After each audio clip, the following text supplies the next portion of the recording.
think we're going to call the meeting to order. The sign-up cards, if you want to speak tonight, they are available, so please make them available to yourself. So let's stand and open with the pledge. I pledge allegiance to the flag of the United States of America and to the republic for which it stands, one nation, under God, indivisible, with liberty and justice for all.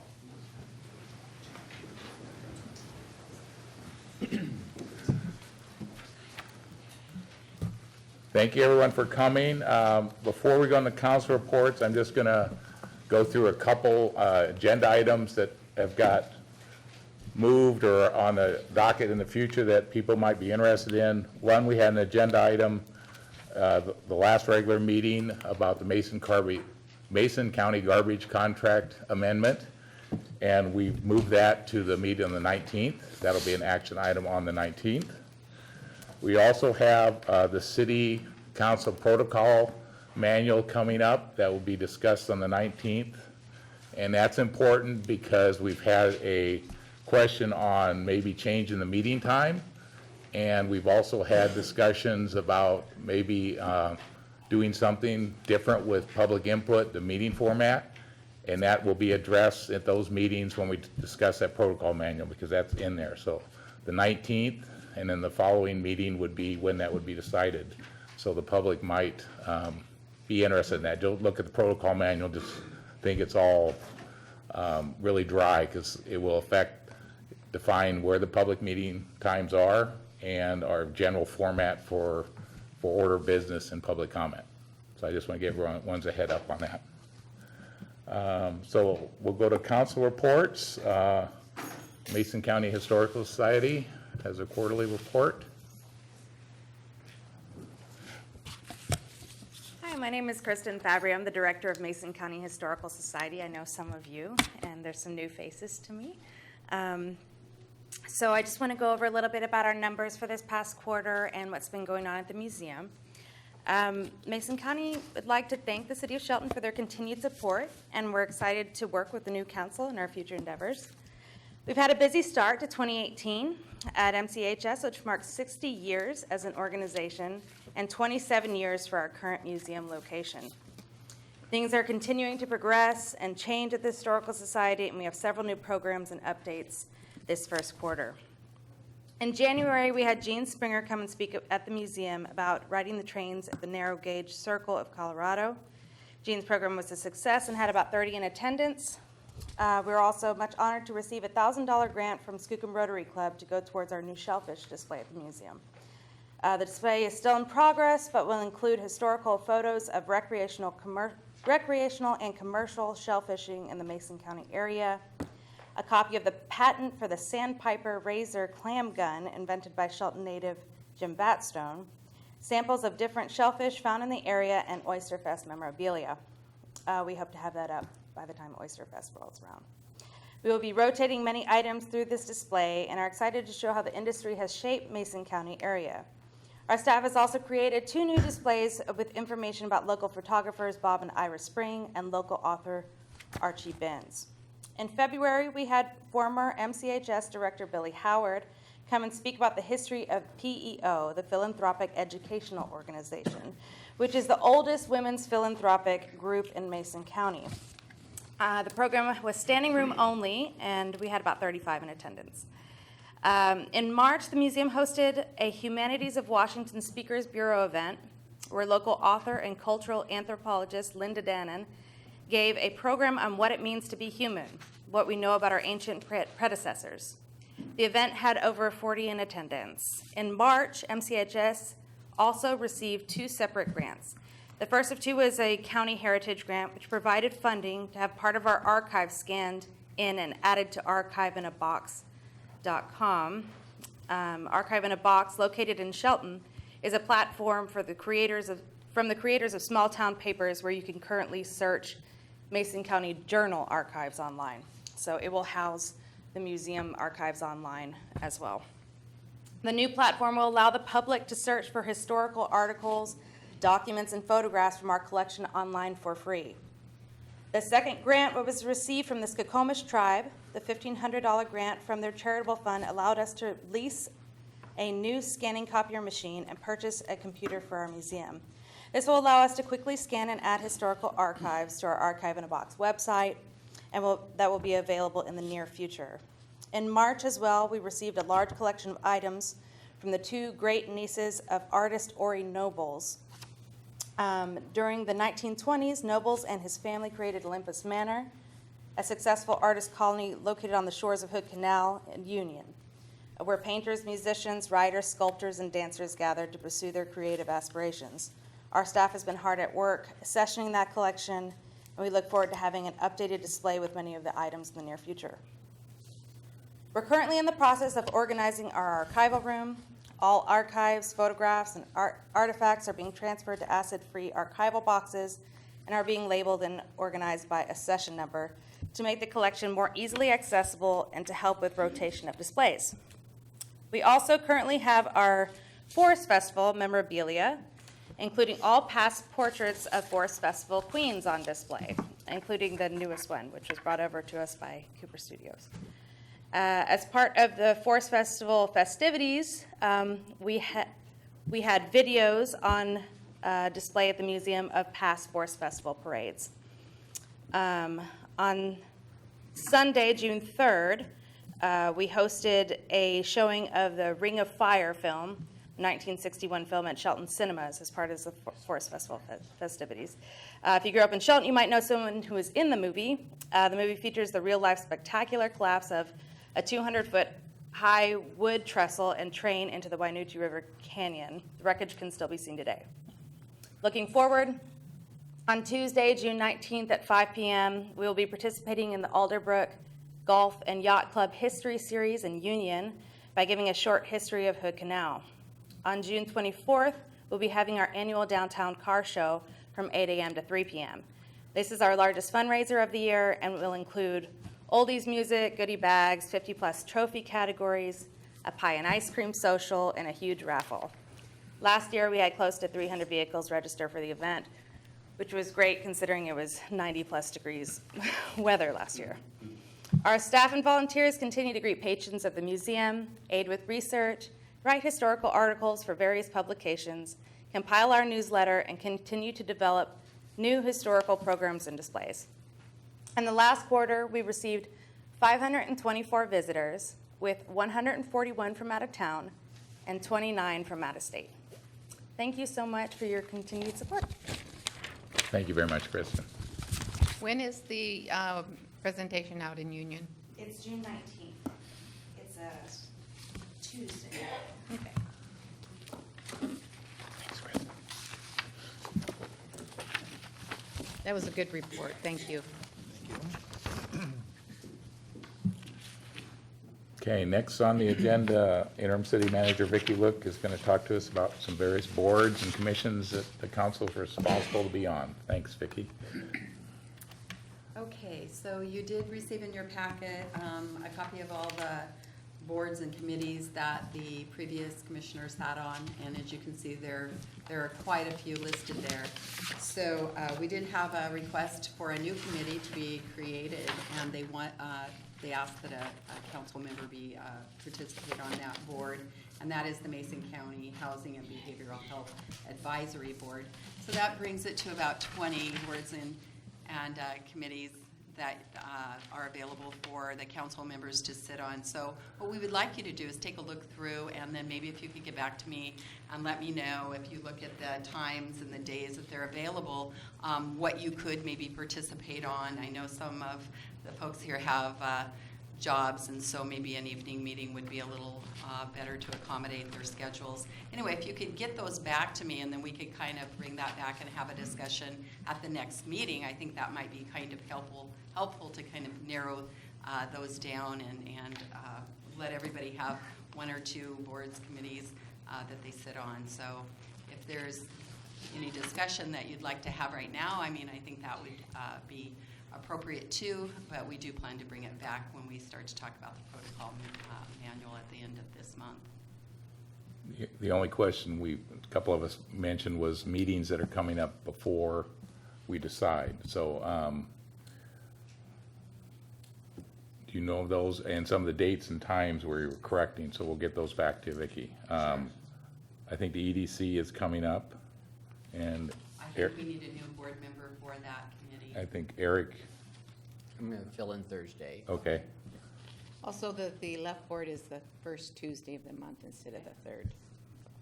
And if you're looking at the EDC and Chamber, they're actually co-hosting their luncheon this month. It's June 15th. Okay, okay. so then we can bring this back on the 19th and maybe proceed.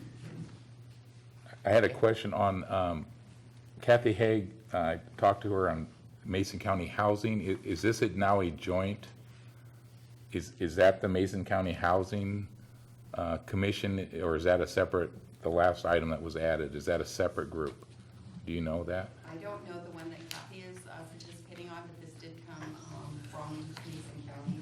Todd Parker brought this in, and he had a resolution that they'd passed creating the board, and so they did ask for participation. I do have a letter and the resolution from that Okay. that I can put in the packet for next week, 'Cause or for the 19th, I guess. if I remember right, that was that Mason County Housing Commission that she was on was the first Thursday, and I was gonna potentially sit in on that, so I will do that. Okay. And I will determine whether that's the same board or a different Okay. board. And then Okay. Vicki, also, Mason Matters is, there's not a city person that represents that anymore on there. So that's kind of off. And the Shelton Area Regional Water and Sewer Plan, that hasn't been a city person on that either. So that one's off. And I may be wrong about that, but there's never been Well, maybe we'll reach out to the contacts on that then and make sure that they. yeah, and also the Mental Health and Substance Abuse Advisory Board and Community Lifeline, there hasn't been anything on there, or city rep on those two. The So- community, Community Lifeline okay. and the Mental Health and Substance Abuse Advisory Board. So Vicki, will you clarify whether that's just lack of participation or they just don't want a city participant? Yeah, okay. And I'll be sitting in on the MACECOM board meeting next Tuesday. Okay, thanks, Joe. You're welcome. Any other discussion at this point? Okay, so get back to Vicki, and thank you. Good, thank you very much. Okay, council reports. We'll start with Councilman Dorsey, please. All right, well,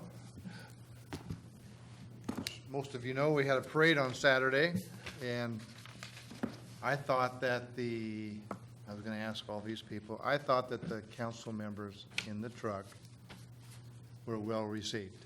Did you? I thought it was well received. People were clapping and cheering, and I thought it was great. Also that evening, I went out to the Battle of the Bands at the Ridge for the Martha Reed Foundation, and that was as a citizen, by the way, and that was fun.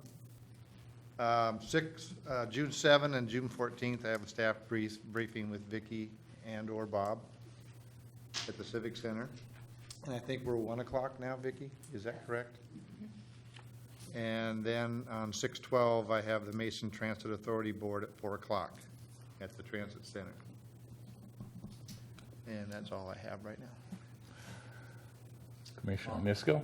Well, I attended all of the fun festivities this weekend at the parade and the carnival, and pretty fun. I have a briefing on Thursday. I'm going to fill in at the EDC ribbon cutting, the chamber ribbon cutting on the 8th, Friday. The 12th, I believe we have a ribbon cutting also. And budget meeting was canceled for the 12th, correct?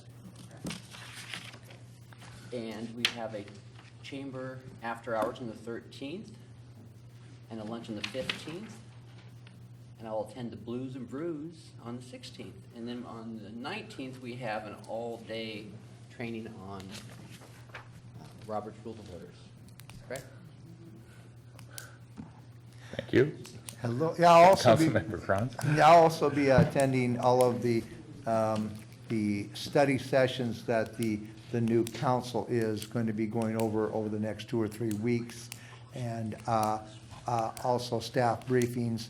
I've cut back on some of my other committee meetings, and I have a few here, and we will be coming forward with who all is going to serve on which boards and committees. And so that concludes my report. Thank you, sir. My report starts with Forest Festival, and I appreciate Public Works and Parks for helping get us all in the truck. It was a great day, so I think we all appreciate all the work that was completed. This week, we have a briefing on 6/7. A lot of that time is going to be tied to the 18 budget. We also have the parliamentary training on the 19th, attending, I assume, probably the same ribbon cutting as some of us at Hillburn Trail, which is joint between Capital Land Trust and Choice, I think, is working on that. And then we'll probably attend the Mason County Housing, if that's still on Thursday, and see how that goes and if that's combined with the other group. So, Commissioner Peterson. Thank you. So in addition to Forest Festival and last week's briefing, there are a number of events coming up. Eric mentioned most of them that I sit in through my work at the Chamber. There's a ribbon cutting this Friday, the Hillburn Trail ribbon cutting, which all of the council members were invited to. Chamber's after hours and luncheon are coming up the following week on the 13th and 15th respectively. We have our Jurassic Parliament training on the 19th and Association of Washington Cities in Yakima at the end of this month. Councilmember McDowell, please. I attended my left board meeting this morning. I have a briefing with Vicki and Bob and Kevin, I believe, and Gary on Thursday. Ribbon cutting for the Derma Sweet Skincare. I have a meeting with a constituent. I will not be able to attend the Capital Land Trust, the cutting for the Hillburn Trail. After hours, I have a Lions Club meeting on the 13th, 14th, briefing again, and then I'm going to be getting involved with the veterans on the banners that will be hung, the Blue Star. Well, anyway, the young man or young woman that has been deployed will be a Blue Star, and they will get honored by having a star put on a banner on the new lights up Alder Street. So I will be working on that project with the veterans and Jurassic Park parliamentary training on the 19th, and that's my couple weeks. Councilmember Schmidt. Good evening. Last Friday evening, met with Commissioner Drexler regarding the Evaluation and Training Treatment Center. Saturday, attended the Forest Festival Parade, and thanks to Donnie, Mike, and Jared for safely getting us in and out of a dump truck, and that was a good time. Council budget workshop this evening, or this Thursday evening, coming up from 5 to 7. Next Tuesday, I will be attending the MAISCOM board meeting now at 1500. And also this week on Wednesday, I'll be attending the ribbon cutting for the Hillburn Trail as well. Okay. Thanks all. Clarification on one meeting he was talking about. Did you have? We have a request from 3 of the council members to come in and have a short budget update, and we will be sharing that information along with the rest of the council members during our briefings on Thursday as well. Okay, so that's not a 7-person meeting. No, it is not. It's Bob, Deidre, and Joe. Cool. Thanks for clarifying that. Public comment is next on the agenda. This is for general comments. I invite members of the public to comment and submit comments to the city clerk's office.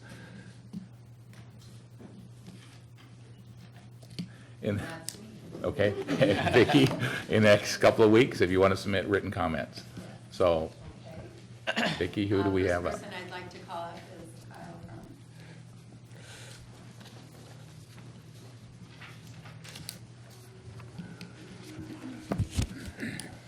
Thank you, city council members, and thank you, Vicki, for inviting me up.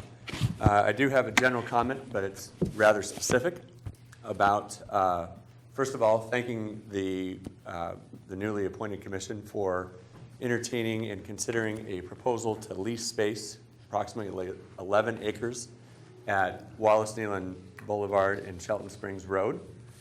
You're aware that in August of 2017 was a pretty historic event in both the YMCA history and the city of Shelton, looking at a partnership to bring a full facility YMCA to Shelton, and the partnership of looking at the surplus land at where I just said at Wallace Nealon and Shelton Springs is a huge, huge deal. So that really elevated the project, and it was a massive catalyst in looking at capital support for that project. So for your review and consideration, I have a lease, and it's a preliminary lease, and I don't know who I'm going to give this to. You? I'll take it. Thank you. Distribute it accordingly. Awesome. There's 7 others there. And then also, council members, you've already received a briefing packet on the background and history of where this, several decades-long project has been in the works. Only recently, and thanks to the vision of the former commission, looking forward and providing leadership to say, hey, if we're going to build a Y and there really is a need for a YMCA in Shelton, it ought to be built in the city limits and specifically at this specific piece of property. So thank you. Thank you, Kyle. The next person is Sue Patterson.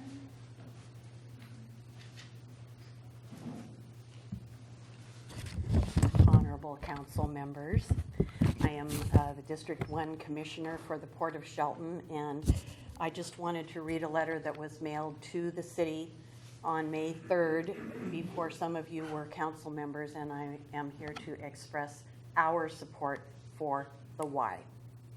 Dear Council, first of all, I would like to extend warm congratulations to each of you on your success in a historic election for the city of Shelton.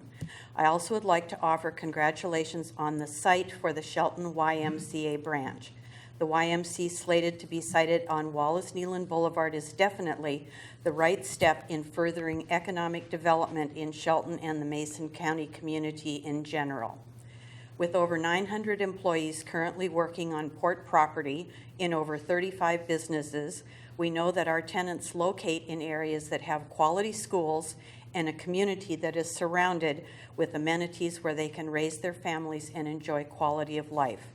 The YMCA is exactly the sort of resource that attributes to these desires and offers employees and their community a safe and wholesome venue for kids and families. The port surveyed our tenants, and the response received was overwhelming in favor of the YMCA causing an economic boon in this area. Business leaders throughout the area understand the impact that the YMCA will have here. The citizens of Mason County have already committed to investing in their community and its youth with the recent passing of our construction bond for the Shelton School District. The YMCA is another positive investment in our youth and families. The fact that the city of Shelton is facilitating this project with a low-cost, long-term lease of city-owned property speaks to the vision of city leaders and your commitment to further growth and development of our economy. The Port of Shelton Commission stands together in support for the YMCA and the City of Shelton's commitment to and investment in this critical project. We encourage the City Council to continue to move this vital project forward. Sincerely, Dick Taylor, Chairman, Port of Shelton Commission.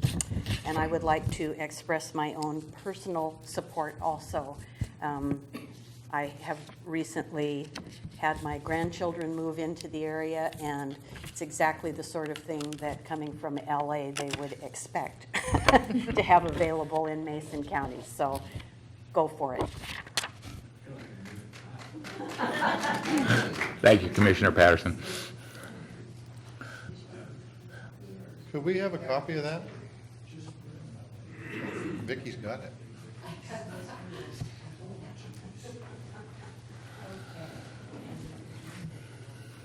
James Thomas.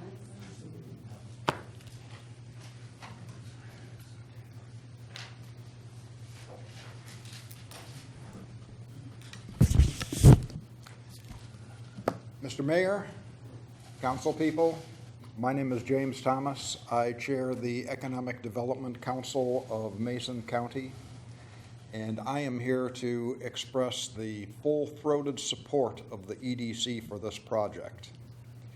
It will bring an important facility to the community that will serve the people of Shelton and the surrounding area for decades to come. This is going to be an enduring legacy for this inaugural 7-member council, and I think it speaks well of your vision for the community that you're pressing forward with this. I would also like to, speaking just as a private citizen, note my support for your support for the Tiny Homes for Veterans project that Tom Davis is heading up. This, again, is another fine program for the city, and I can't express my gratitude enough for your support. Thank you. Thank you, James. Sean McGrady.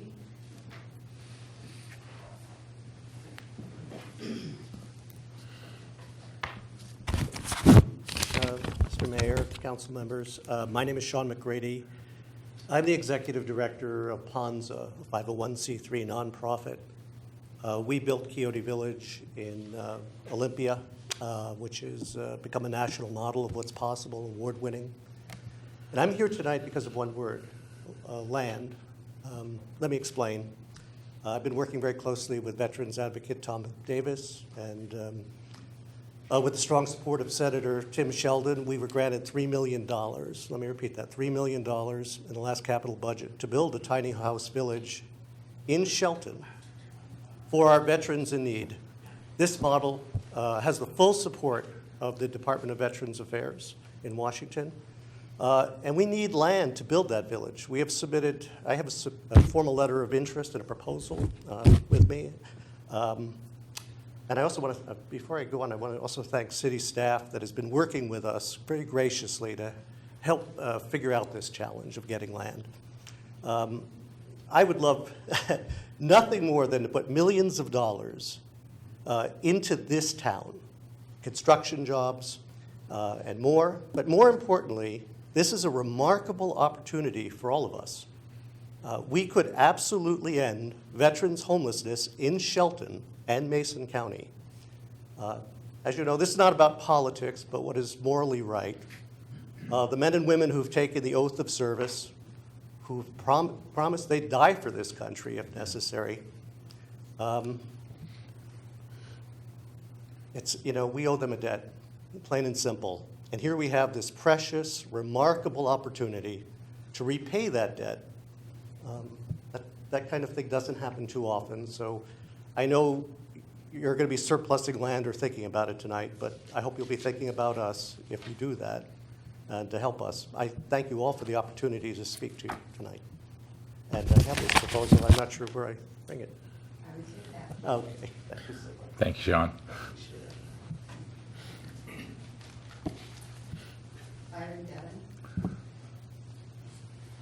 Well, I'd just like to congratulate you on your victory, but now it's time to roll up your sleeves and start cutting taxes.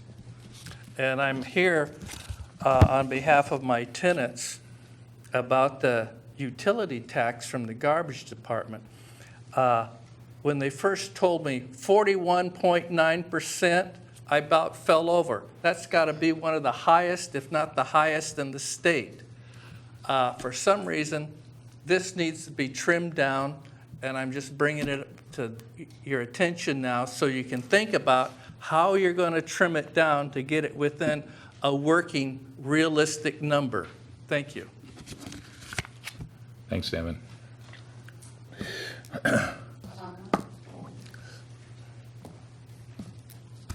Good evening, and congratulations on the new council members, and the old ones as well. And welcome, Bob. As new council members, you have a responsibility to protect and defend the interests and rights of your constituents. Understanding your role here is really key. So here are a few suggestions from an old bureaucrat. Don't be satisfied with the status quo. Don't be afraid to rock the boat. Be passionate, caring, and really listen to constituents. Don't spend your time courting the bureaucrats like I was. After 40 years as a public servant, I learned way too much through the school of the hard knocks. And here are some axioms that meant a lot to me. When you're wrong, promptly admit it. No excuses or blaming. Remember what you said when you were running for office. Your platform goes with you, and people remember. Trust but verify. Many of the problems the city of Shelton is dealing with today were caused or could have been eliminated by that axiom. Be honest, open, and transparent. If you need to raise taxes or take on a loan, call for the public forum. People want to be heard. Put it on the ballot. Don't bury it in a contract for garbage. Be informed. Recent events have highlighted the need. It's your responsibility as a council member to seek out the truth. Remember, information is power. Getting your information needs met will likely be the biggest challenge that you have as council members. Be diligent here, as you can't make good decisions based on faulty or insufficient information. Do your homework. Networking is the key to the kingdom of knowledge. Empower others to help you in your quest. Don't just take the word of your city staff. They are all hardworking, good people, but will often only have a portion of the information you need to make good decisions. Again, trust, but verify. Don't be afraid to request input from your constituents. After all, that's who you're working for. Axiom. The bureaucracy, city government, state government, federal government, has a vested interest in growing, and it will never eat itself. Webster says that the bureaucracy is a system of government in which most of the important decisions are made by government officials. I get to finish my sentence? Sure. Okay. Rather than by the elected representatives of the people. You are the representatives. I know you're going to do a great job.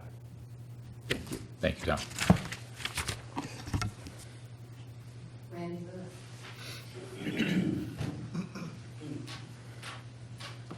Hi, everybody.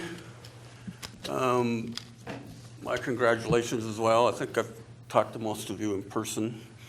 Unfortunately, in the recent presentation by staff, there was a doubling down of the false narrative with respect to the solid waste deal with Mason County Garbage. The reason given for the contract changes is because of the, quote, unforeseen difficulties of privatization. Not true. We foresaw and pointed out these, quote, difficulties months ago. These difficulties arose as a result of a deliberate and illegal effort by the city bureaucracy to hide what it was doing. What Tom and I are not doing is claim that just because we have looked at this issue for a long time, and we have, that this is unquestionable proof that what we are saying is correct. If anyone disagrees with Tom and I, without saying specifically what it is you disagree on, giving us the opportunity to respond, then making a blanket statement that we're wrong is in itself not honest. You may also hear someone say there are two sides to every story.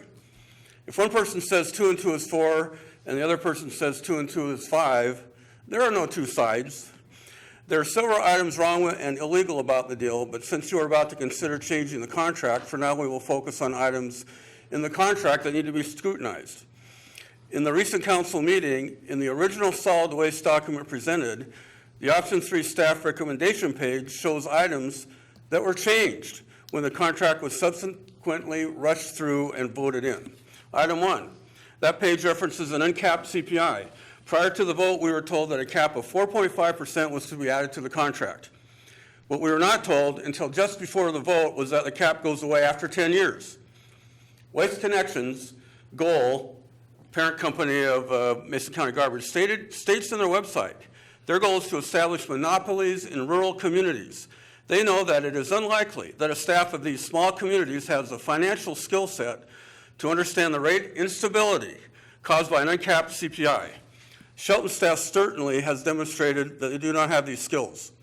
Why is there a CPI clause in a contract that already has a clause allowing Mason County Garbage to request a rate adjustment with documentation of expense changes? The city of Sammamish, for example, also has such a clause with no CPI adjustment. Sorry, I have broken glasses. Here's a question you should ask Waste Connections, and if you don't, we will. Please demonstrate how the Seattle-Tacoma-Bremerton Consumer Index is correlated to the cost of hauling garbage in the city of Shelton. In relieving itself of operational risk, the city has saddled the ratepayers with significant financial risk. Those issues aside, you may argue that you have no choice to maintain the 41.9% utility tax given the current state of the city's finances, which is FUBAR. Here's the point. In the city's long-term planning, it will be wrong to depend on a continuing solid waste utility tax of 41.9%. I'm almost done. What? I have one sentence. Okay, go ahead, Randy. For you new council members, this is not only an opportunity to demonstrate that your loyalty belongs to the people that elected you, this is also an opportunity to demonstrate that you're thinkers, that you want to be prepared before you make a vote. And I've talked to some of you new people. You are thinkers. This is your chance to prove it. Thank you. Thanks, Randy. Okay, thank you, Vicki. So we're going to move on to the consent agenda. Are we ready for the reading of the consent agenda? Yes. Okay. Vicki, please read. Voucher number 17678 through 17713 in the amount of $75,862.66. That's it for tonight? Okay, thank you. Is there a motion to approve the consent agenda as read? I will make the motion to approve the consent agenda as read. Do we have a second? Second. All those in favor, aye? Aye. Opposed? Okay, consent agenda is accepted. First business item, Community Development, Mark Ziegler is here to talk to us about the anticipated proposal from South Sound YMCA. Thank you, Mayor, council members. In light of the draft lease agreement provided from South Sound YMCA tonight and the public hearing slated for June 19th in front of the council, I'm asking that we place the review and approval of this lease agreement on the action agenda for June 19th in cooperation with surplus, the property surplus, specifically to item 9, number 9, subdivision 1, parcel number 320073060000 that was in your brief at the last meeting and is in your packets tonight. Okay, thanks, Mark. Discussion, comments? Okay.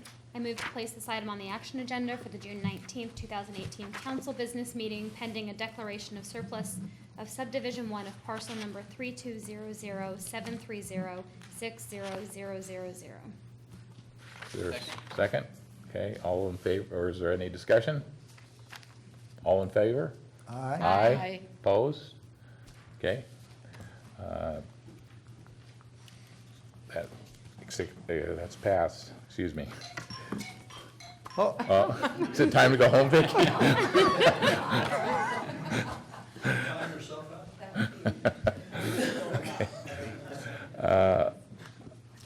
First action agenda item is interim city manager Vicki Look. Fire Chief Tim McKern will present information about the hazard mitigation plan. Chief McKern. Well, good evening. Well, hopefully I've kind of chatted with you, each of you, and then hopefully we won't have to use anything. As a couple of you said, let's hopefully not use any of this stuff, and I agree with that. I will tell you, things are extremely dry out there. We've had more brush fires in the time of May than we've ever had in a long, long, long time. 8 of which have already cropped up, several of which have been in the city as well. So hopefully we can get this hazard mitigation, let's get it approved and get it back in the hands of the state where it needs to be, and hopefully we won't have to use those, but certainly be cautious out there. Our call volume, I gave you that already, that's in front of you there for the district. We were at 2282, and then the city's at 1055. I guess there's a good news about it is we're down about 5%, and that's great. That means the citizens are really doing well. This weekend, of course, we enjoyed Forest Festival. Was very safe. We appreciate it. We thank the citizens for the safe method that we had. Obviously, it gets crazy around the fireworks area up there, and those are always crazy times, but other than that, it was a good time. So I'm here to entertain any questions you might have. Is, this is a simple question, but recreational backyard fires in a fire pit, is that still a go? I mean, Currently, it's okay, but you Okay. got about 2 weeks here, so the main fire ban itself will probably start around July 1. I would anticipate, based on the weather forecast, with, they've actually changed from a regular to a kind of a warmer season, I would anticipate the burn ban lasting probably till October 1. Any other questions for Chief? I don't have any questions, but I'd just like to thank you, Chief, for incorporating some of the changes that we requested at our Absolutely. initial meeting, and appreciate your attention to detail, getting this all taken care of for us. Thank you. Thank you, Chief McCurry. Anyone here for public comment, Vicki? No one came yet for public comment. Okay, thank you. Could I have a reading of resolution number 11300518? Yes, resolution number 1130-0518 is a resolution of the City of Shelton, Washington, adopting the Mason County Multi-Jurisdictional Hazard Mitigation Plan. Is there a motion to approve resolution number 11300518? I move to adopt resolution number 11300518, adopting the Mason County Multi-Jurisdictional Hazard Mitigation Plan. Is there a second? Second. All in favor? Any discussion? In favor, aye? Aye. Opposed? Okay. Approved resolution number 11300518. Okay, next action item is Director Mark Ziegler is going to talk to us about the Civic Center Rotating Art Gallery. Thank Mark. you, Mayor, council members. I'm bringing back to you today on the action agenda item the approval of 3 artists for the Civic Center Rotating Art Gallery. We originally briefed this on May 15th. The Shelton Arts Commission called for artists and juried the work of these 3 artists and is recommending a total of 9 pieces to be installed in the Rotating Art Gallery from June 6th through August 31st with your approval. And I have copies if anyone's interested. So, The ones we saw a couple weeks ago, right? Correct. Same pieces as reviewed on the 15th. All right. questions or comments for Mark? Okay.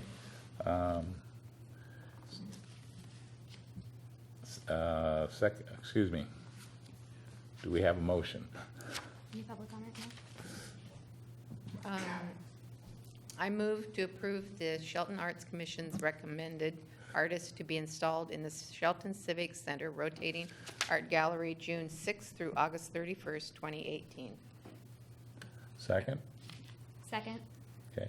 All those in favor? Aye. Opposed? Okay. Motion carries. Public Works Director Gregory is going to share about the garbage service appeals changes. Thank you, Mayor, council members. As we discussed a couple of weeks ago, the other utilities that we do have an appeals process, and we are looking to move forward with providing also the same appeal process that all of the other utilities have at this point for solid waste services also. Okay. Anyone sign up for public comment? Vicki? Okay. And was there, I missed public comment on the art. Was there any? Okay, thank you. Okay. Questions or comments from council members?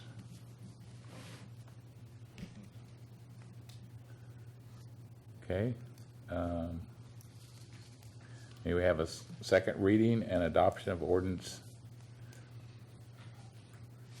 number 1922-0518? Certainly. Ordinance number 1922-0518 is an ordinance of the City of Shelton, Washington relating to garbage sanitation service appeals, amending section 8.08.100 of the Shelton Municipal Code. Do you have a motion to accept the ordinance? So moved. Second. Okay, all those in, any discussion? All those in favor? Aye. Opposed? Okay. Accept ordinance number 1922-0518. Okay, next action item is, again, from Craig Gregory about talking about temporary speed reductions due to all the construction in town, so. Thank you again, Mayor and council members. This is something that you are hearing for the first time, but we felt the need for a reduced speed through the construction area. We have got an awful lot going on downtown these days, especially on the Olympic Highway North and Alder Street sections of town with Basin 3 construction and also the downtown connector. So we are suggesting to lower the speed limit within that area of the downtown connector project, including First Street from Pine to San Joaquin, down to 20 miles an hour, and that is regulated by an RCW 4661-400 that does allow for the reduction of speed on a city street without a traffic engineer's study. So that is something that we noted and wanted to make sure that you were aware of, that we did not need a study of a traffic engineer to make this adjustment for the time period of the project. And there may not be a need for it. We did include that it was the entire duration of the project or until we see a need to not have that anymore, so that we could lift that as soon as we see some of that paving done and those lanes open back up.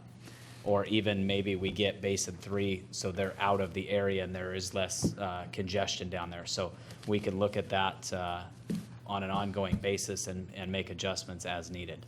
But at this point, we are suggesting that we lower the speed limit down to 20 miles an hour. Craig, we'll be putting up some kind of temporary signs, I suppose? We will be putting up signs. Also, the traffic fines double in work areas also, and also in traffic or in construction zone work also, signs at the end of Yeah. each of the limits of the project. And maybe even those, what do you call that reader board you guys put out sometimes? The LED. We do have the reader boards out in various parts of town Okay. right now at both ends of the project and also in other areas that we are promoting our Facebook page where we do give updates to traffic, and also our City of Shelton website where we've been posting weekly updates to traffic also. If you were to, say, see a silver SUV going 40 miles an hour, you have the right to ask my wife to slow down. Okay. Most likely Chief Moody will give her a ticket, I'm guessing, but. Vicki, was there any public comment on this? No public comment.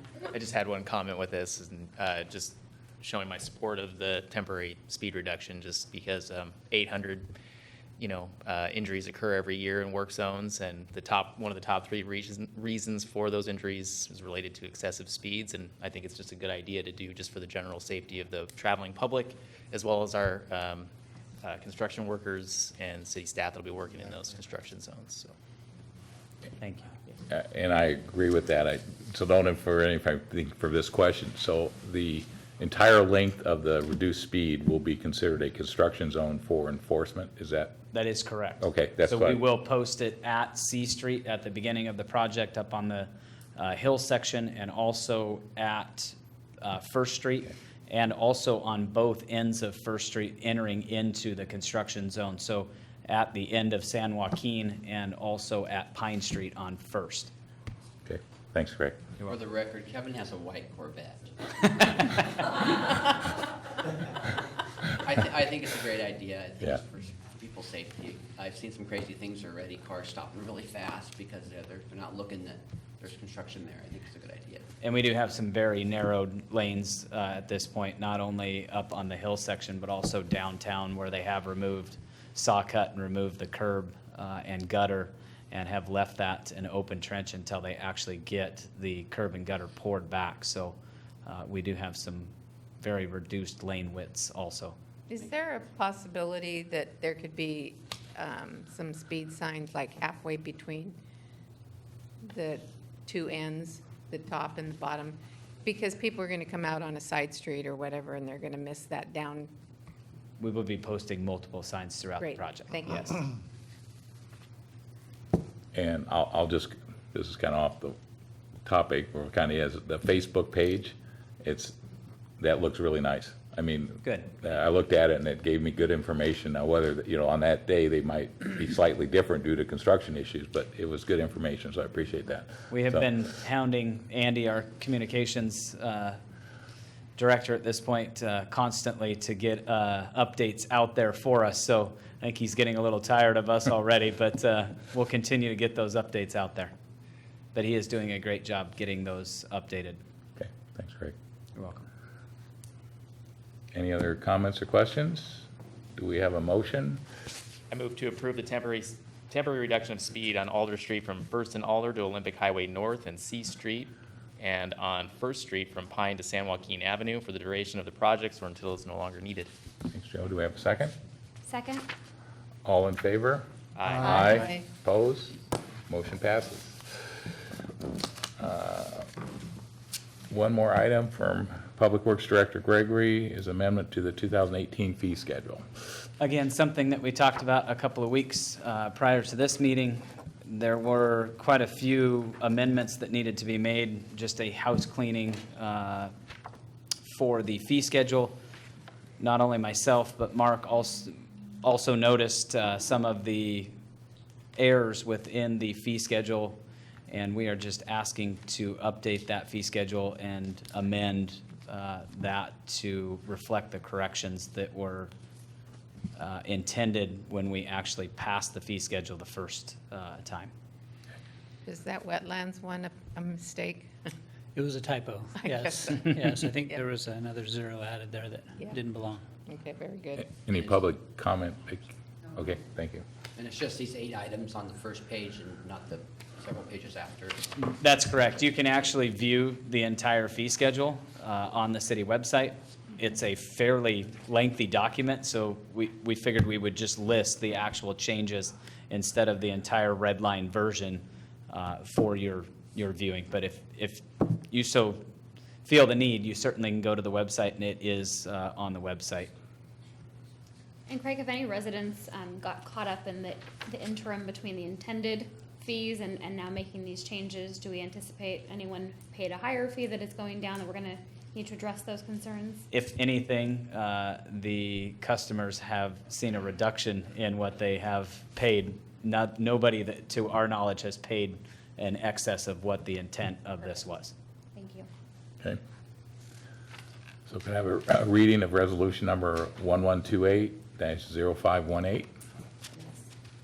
Resolution number 1128-0518 is a resolution of the City of Shelton superseding Resolution 1111-1117, the city fee schedule revising fees. Do we have a motion? I move to adopt resolution 1128-0518, a resolution amending the 2018 fee schedule. Second. Okay, a motion and a second. All in favor? Aye. Opposed? Okay.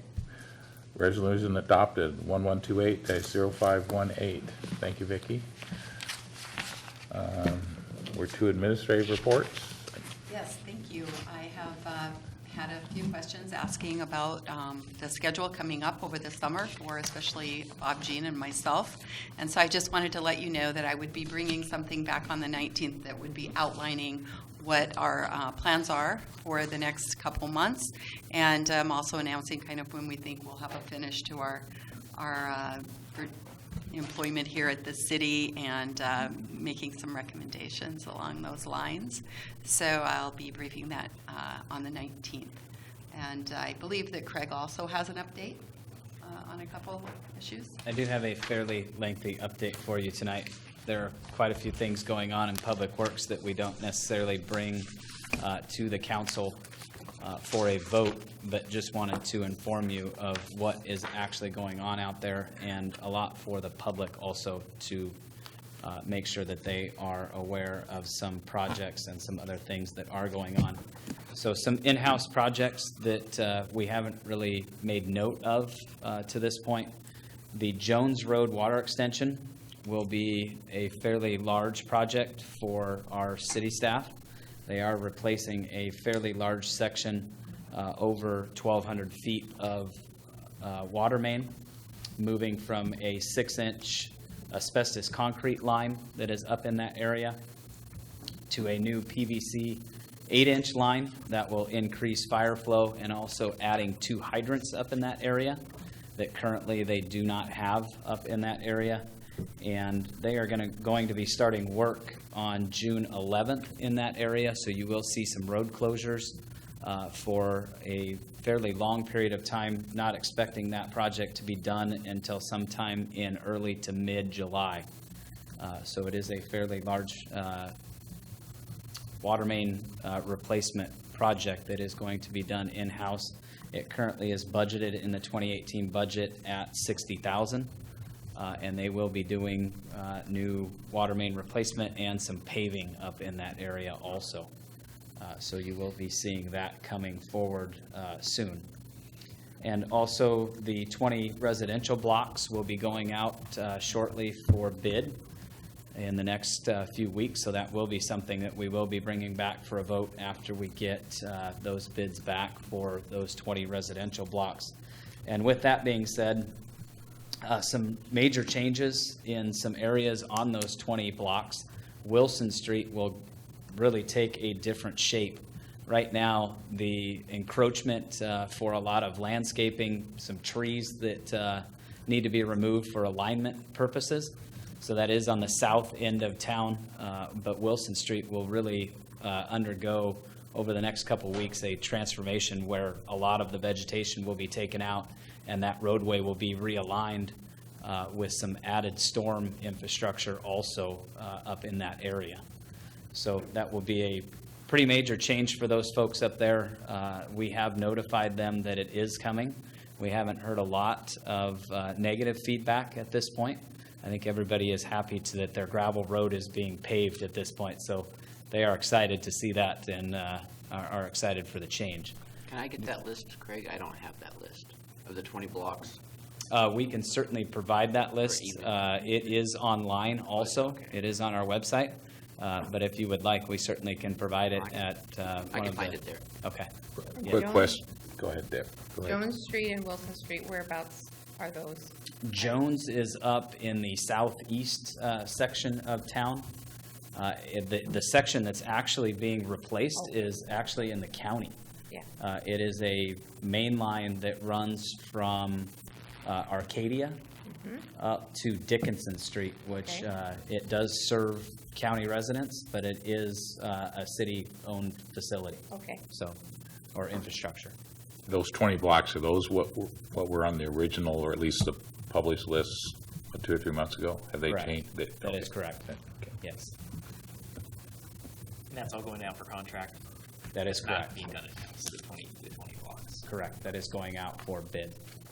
Actually, the bid prices that we have seen, we analyzed that somewhat here just a few months ago after getting bids back for Turner Street and some of our other projects. Paving contracts we have found are much lower than we've seen in the past. And at this point, we don't feel that we can do those and provide those services as cost effectively with in-house crews as we can with a bid process, and actually the quality, I think, will be much better. We have had crews of senior employees in the past. We are a fairly inexperienced Public Works Department at this point, and I think at this point it is probably better to let those employees get their feet wet on some smaller projects instead of a citywide paving project at this point. So we will be going to bid for this year's, and we will be analyzing that in the future to see if that is really the direction that we want to go in the future. So Craig, the time that was going to be allotted for that 20 blocks of paving, I assume that's going to go on with ongoing maintenance and other things the crew's going to be working on, is that? Yes, certainly. Okay. It will allow us also to get to some of those other things this year that with a street department that is fairly limited in employees, they only have 2.5 employees in the street department. So having 10 employees out there paving streets for a couple of weeks certainly would eat up a good portion of what is allotted to the street department over the entire year. So it will allow us to do some more of those maintenance issues, crack sealing, and some of those other issues that we just can't get to on an ongoing basis. So Thanks. yeah, you're welcome. So with that being said, Holly Drive, also pretty large improvement project up off of the Turner Street project. So we have some infrastructure needs up there. We have done some stormwater improvements, and we've also stubbed water lines and sewer lines to any vacant lots up in that area so that we don't run into the no-cut ordinance that we do have. So we have looked at all of our paving projects, and we will be stubbing to any vacant lots on any of those 20 residential blocks and any of our other major paving projects that we are undergoing at this point also. So it is something that the crews, in-house crews are dealing with right now and taking care of with storm, water, and sewer up in those areas. But Holly Drive had quite a few of those, and a major storm improvement also. And then I think everybody knows, I won't touch on the 3 major projects that we have going out there, but I think everybody has seen how quickly Wanch Construction got started on the Downtown Connector project. Mm-hmm. They have got quite a few crews out there, and they are moving fairly quickly through that project. So we're hopeful that that continues with that and their success on that project. And then a few of the projects that are upcoming, we do have RFQs out right now for 4 different projects. The 2 roundabouts on Wallace Neyland Boulevard at Spring Road, and also at 13th at the 4-way stop for 10% design, and also 10% design for Access Shelton Phase 1, which is basically the west portion of downtown Shelton, so from 7th Street to the city limits, and from Alder Street to Coda Street. So really around Evergreen School and Coda Street, from 7th Street out to the city limits, and Railroad out to the city limits also. We are looking at a fairly large project. We did have a Safe Routes to Schools grant that we ended up giving back. We just didn't have the design that was done a few years back, but that is what this is for. It's a 10% design for a sidewalk and ADA project, and also a transportation project, also with a repaving of 7th Street and Railroad from 7th to the city limits. And 7th Street would be from Alder to Railroad Avenue. And that is something, we really started looking at this when we were working with our consultant as far as grants go. It is a pretty favorable grant for TIB funds for the paving portion of that. But one of the requirements is that you have your sidewalks and your ADA ramps taken care of before they actually fund that. It doesn't mean that you actually have to have construction finished. You have to have a design and a potential funding source before you can apply for that. So that is something that we wanted to address, and it is needed. So we are looking at additional grants for Safe Routes to Schools. They have approached us again and asked if we would be interested in applying for a grant for that area. And we certainly, working with the Shelton School District, see a need for that project, not only for the pavement, but also for walkability downtown. So that is something that we are moving forward with. The rehab of Well 1 and the replacement of about a mile of gravity water line. You don't see very many gravity water lines anymore. It is not a pressurized system, so we are looking to pressurize that system from Well 1 to the high school tank. But that is a fairly large project, so we are out for 10% design on that project also. And then to finish up kind of projects that are out being slated for design right now, the reclaimed tank at the satellite wastewater treatment plant, that would be an in-ground holding tank. Right now, we've got a 40,000 gallon capacity tank out there that is not able to hold the flows that come in. So basically, the Washington State Corrections Center has fairly regular flows that come into the plant at specific times. So it's really a morning flow that comes into the plant, and when we process all of that flow that comes to the plant, we can't hold all of that reclaimed water for what it's intended for. It's intended for flushing toilets, fire suppression, irrigation, things of that sort. We end up wasting it to the spray field that is located out towards the correction center. And then when we do have heavy users on the reclaim system, it is actually supplemented by potable water from the city source, which is not always the best situation either. So we are looking to go from a 40,000 gallon tank up to somewhere between a 200 and 400,000 gallon tank. And it does need to be an in-ground tank just because of the close proximity to the airport, that we can't have anything that's elevated. So the design of not only the tank, but also the booster pumps that will push that water out into distribution. But it is certainly going to be needed not only now, but into the future. If Hall Equities ever get started up there, that will be a project that certainly we will want to run reclaim water to and provide that to them. But we need to make sure that we have the adequate source to provide that water to them. And then some of the other things that we have going on in engineering, we have started a road rating program.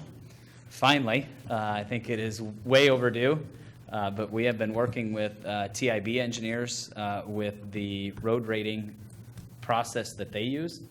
So they have been a great resource for us in determining what those parameters look like, and we have started on that. Like I said already, we have booked all of our roads at this point, lengths and widths, and what the condition or what the treatment is on them now. So whether it's a gravel road or a paved road, and the actual square footage of each one of those roads. So we have started down that. That is the first step that TIB suggested. So we have tried to book all of our streets at this point so that we have an inventory, and they are really inventoried by block. So we have just defined individual blocks at this point to rate. So that is something that will be ongoing throughout the summer and most likely into the fall and winter. I'm guessing that that will probably be something that we will roll out towards the first part of 2019. And also with that ADA transition plan, which we have not started, and the non-motorized plan, which both of those we plan to get started with over the next few months. And the Complete Streets Ordinance is something that is a high priority for us too. And what that is through TIB. That is not, it's an award, it's not a grant. So it's an award of between $250,000 and $500,000 that can really be used for anything related to transportation, landscaping, walkability, any of those aspects of complete streets. And that's really what Complete Streets Ordinance is. It's a definition of how you're going to do projects in the future, and it defines basically every element of what a project would look like in your city. So we have been looking at other cities that have good complete streets ordinances, and we are trying to at least capture some of the things that they have addressed in theirs and put those into our Complete Streets ordinance also. So that is something that we have started on and are working with Transportation Improvement Board on. Ongoing, the water comp plan is still moving forward, expected to be done by the end of 2019. And we have run into a few roadblocks, one of which is the use of water outside of the city limits. So it's a hurdle that we have already talked about internally. I know Bob has been a big help on trying to move through that and has been a good resource for that. So it is something that we continue to look at, but it's an element that they really needed to address before they could move forward with the water comp plan. So we are trying to get them that information and working with the entire staff.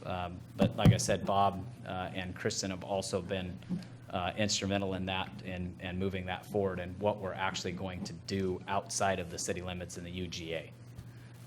And Mark also has been involved in that. So that is an ongoing discussion. So we'll try and get them that information as soon as we can. One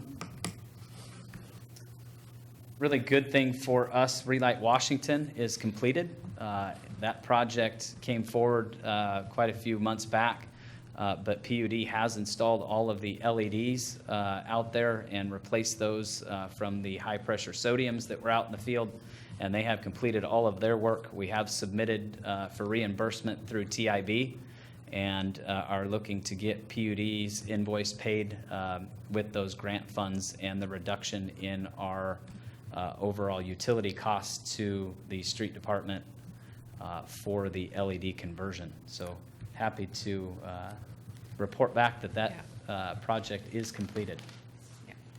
Was there a match on that, or was that 100%? That was 100% funded. Yeah, it'll be really cool to see, like a year from now, compare the utility bills. Yeah. Yeah. Yeah. That'd be awesome. It's great. And then also with the C Street landfill, I did provide you with the work plan and also the estimated budget from Aspect Consultants. So I just wanted to go back to that. I did provide you that for your viewing. That will be something that we bring back and have to address as far as funding, ongoing funding. We do have, we have been talking with Department of Ecology, Rebecca Lawson, the director of the toxic cleanups at Department of Ecology, and she has been working diligently on finding us some more funding. But if we don't, that will be certainly a discussion that we have to have internally here at the city, whether we want to move forward with city funds to keep that remedial investigation moving forward, since we are just about out of grant funds at this point for that project. So that will be something that we are going to have to address here in the next few months. So you will be hearing from us shortly on that. And then finally, I just wanted to bring back, I know quite a few months back, there were a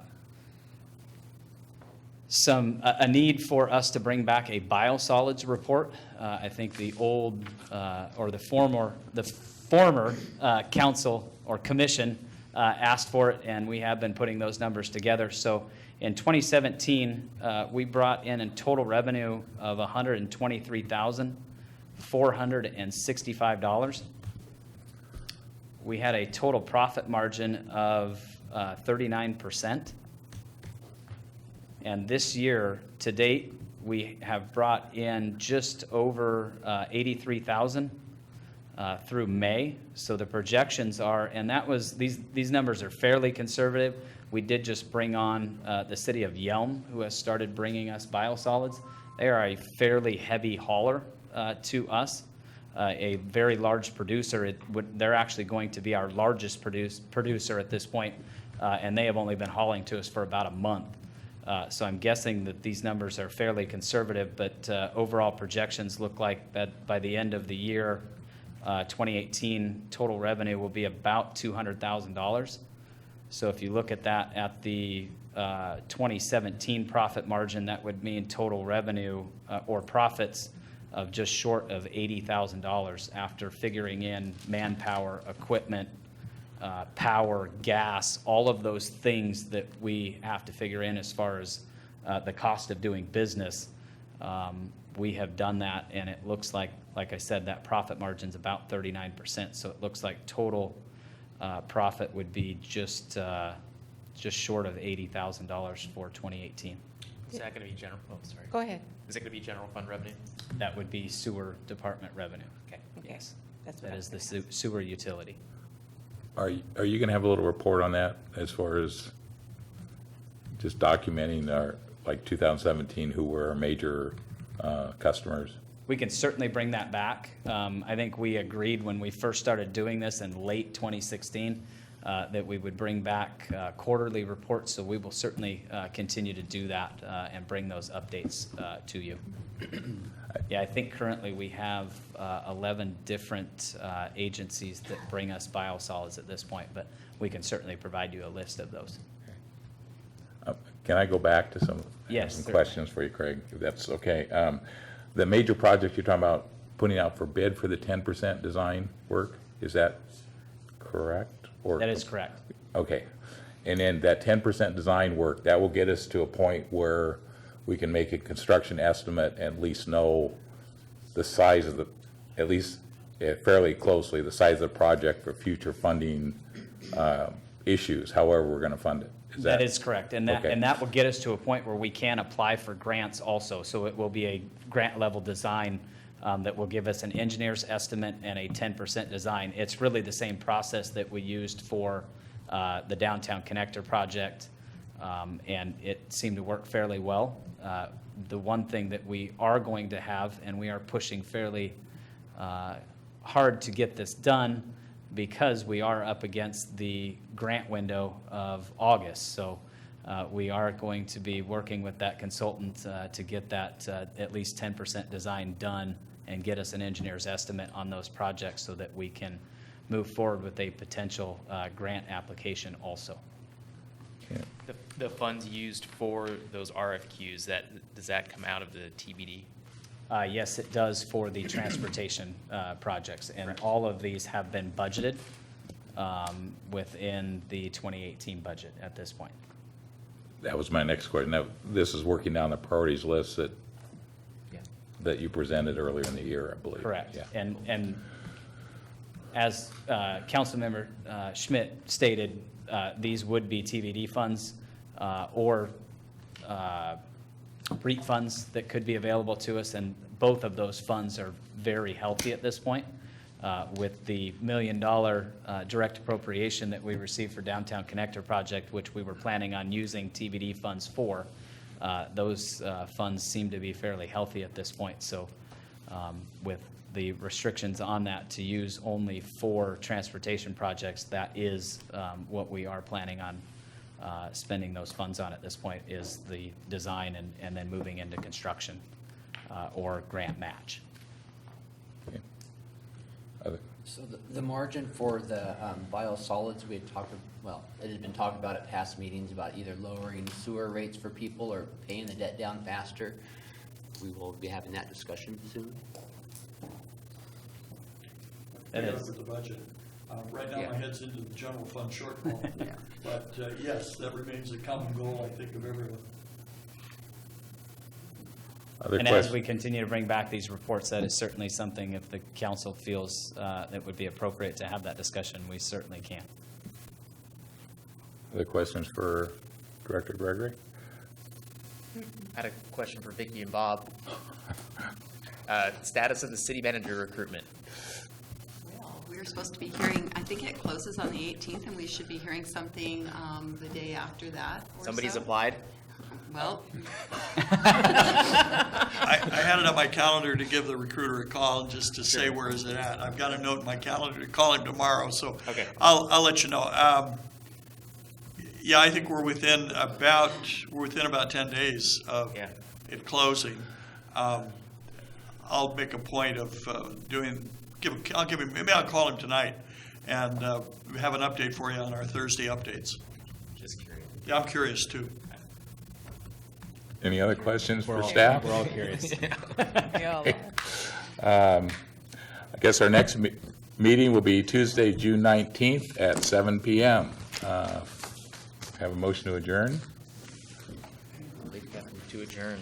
I second it. All right, all in favor? Aye. Aye, we're adjourned.